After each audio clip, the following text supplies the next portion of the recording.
အမဲသားအညီနှမ်းပြောင်းအောင်နနွန်းစားတမြာဒီတို့နဲ့အမဲသားကိုနေပြီးတော့နှပ်ထားမှဖြစ်ပါတယ်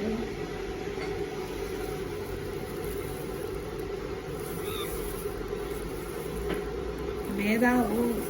အညီနှမ်းပြောင်းအောင်စားများများလေးပါရှင်ပြီးလို့ရှိရင်ရေဆေးရှာမှာပါနော်စနွန်းလေးလည်းများများလေးထည့်ပြီးတော့နေမှာပါအဲ့ဒါမှအညီနှမ်းနေပြောင်းမှာပါနော်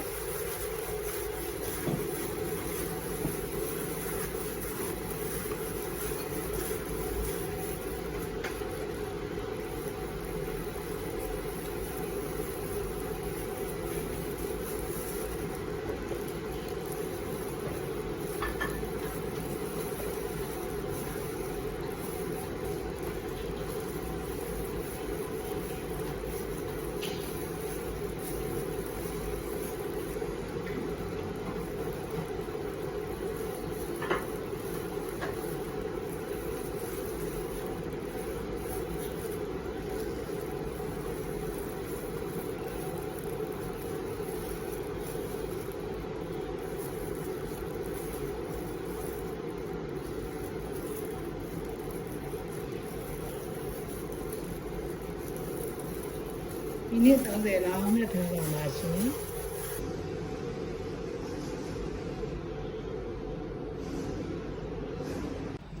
အမဲသားစီပြန်အတွက်အမဲသားနှက်ဖို့အတွက်ပြင်ဆင်ထားတာလေးတွေပါချက်သွန်ပြူချက်သွန်နေချင်းကရဝီရွက်ပြင်းတော်သိမ်ရွက်စားအယောင်နေမုံနနွင်မဆလာငရုတ်ကောင်းမုံတို့ထည့်ပြီးတော့နှက်မှာပါရှင်အမဲသားစီပြန်နှလေးကိုချက်ဖို့အတွက်စီမွေးတက်ပါမယ်ရှင်အရင်ဆုံးချက်သွန်လေးထည့်ပါမယ်ကြာထားခံအောင်ကိုစီမွေးလေးကိုတိတိကျကျလေးတက်ပါမယ်ရှင်ပြီးတော့လည်းအနည်းများများလေးနဲ့ချက်ထားပါမယ်ရှင်ဒီသားစီနည်းနည်းနေတဲ့လူတွေအတွက်ဆိုလို့ရှိရင်လည်းကြာထားခံအောင်လို့ပါနော်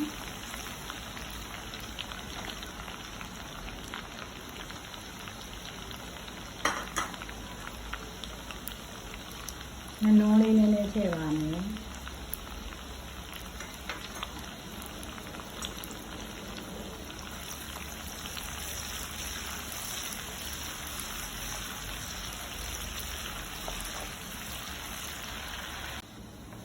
ဒီဆိုရင်တက်သွန်အနီလေးလည်းနွမ်းလာပြီဖြစ်တဲ့အတွက်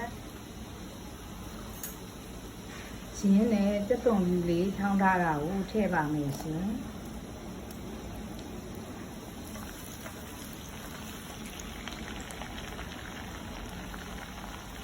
ဒါကတော့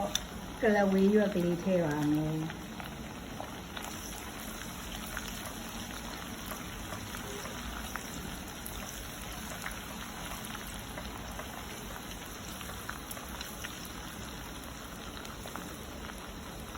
ဒါကတော့ပြင်းတော်တိမ်ရွက်ကလေးပါပြင်းတော်တိမ်ရွက်ကအမဲသားနဲ့အလွန်လိုက်ပါတယ်ရှင်ထည့်ချက်စားကြည့်ပါရှင်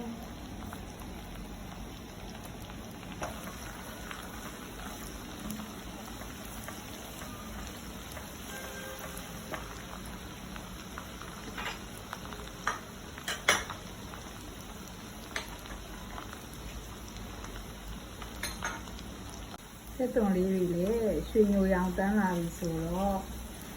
နှက်ထားတဲ့အမဲသားလေးကိုထည့်ပါမယ်ရှင်ညလာမဲထားတဲ့အမဲသားလေးကိုထည့်ပါမယ်ရှင်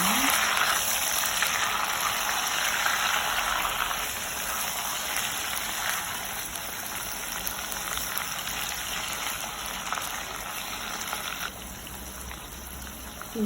ရောင်နေမုံလေးထည့်ပါမယ်ရှင်ရောင်နေမုံကိုစီနဲ့ဓာတ်ရိုက်မထည့်ရပါဘူးရှင်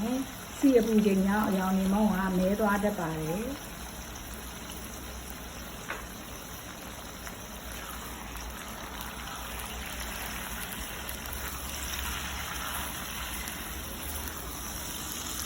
ဒါကတော့ကျင်းထားတဲ့ရေလေးနည်းနည်းလေးပဲထည့်ရပါတယ်နော်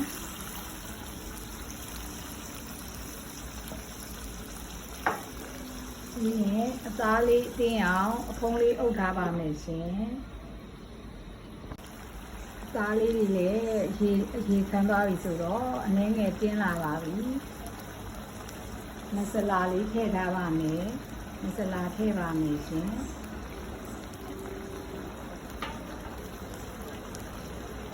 မရုပ်ကောင်းမှုအနည်းငယ်ပါရှင်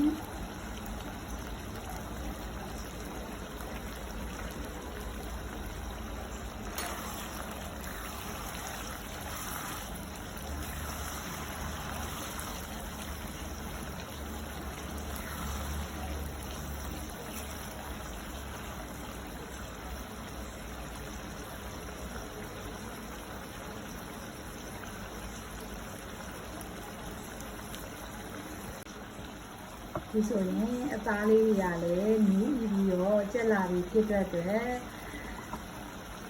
မဆလာနဲ့တင်းတင်းလေးနဲ့အမဲစီရန်ခင်းလေးရပါပြီရှင်ဒီဆိုရင်ရေခမ်းလာပါပြီရေခမ်းလာပြီးဖြစ်တဲ့အတွက်ရေနွေးလေးထည့်ပါမယ်ရှင်ရေနွေးလေးမျိုးအောင်တည်ပြီးတော့ဆက်ပြီးတော့တည်ပါမယ်ရှင်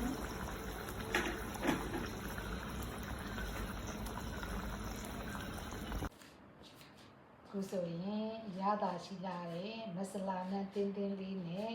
အမဲသားစီပြန်ဟင်းလေးကိုရပါပြီရှင်နောက်တစ်ပတ်ဗီဒီယိုတွေမှာလည်း